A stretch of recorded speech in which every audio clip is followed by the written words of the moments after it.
and peace within society. Mahakumbh 2025 is set to be a remarkable and spiritually enriching event, taking place from 13th January to 26th February. India. This grand congregation will attract millions of devotees from across the globe, all drawn together by their shared faith and diverse methods of worship.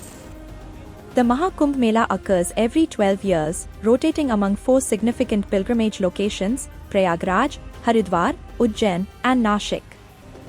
The forthcoming festival in Prayagraj will span 30 to 45 days, during which an overwhelming influx of pilgrims will engage in profound rituals and celebrations, embodying an extraordinary sense of devotion and community spirit.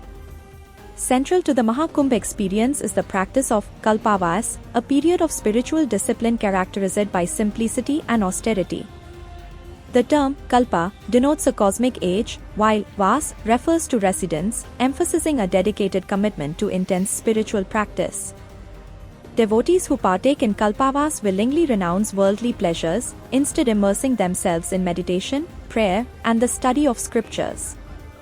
This sacred observance often includes Vedic yagna, homa, and satsang, which collectively provide an intense spiritual awakening and a pathway for seekers to explore higher consciousness and deeper devotion. The Mahakumbh Mela is not merely an event, it symbolizes the essence of Sanatan Dharma, embodying penance, discipline, and unwavering devotion. Many believe that bathing in the sacred waters of the Ganga during this auspicious occasion grants virtues equivalent to those earned through the performance of the Ashwamedha Yagna, effectively cleansing devotees of their sins and inviting divine blessings.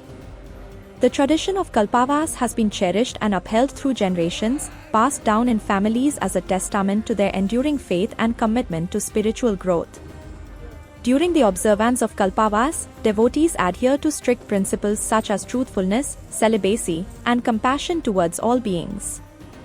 They rise during the Brahma Muhurta, perform ablutions in the Ganga 3 times a day, offer pindan to their ancestors, chant sacred names, engage in satsang, and lead lives marked by simplicity. These practices not only enrich the spiritual lives of the participants but also enable them to manifest their deepest desires, infusing their existence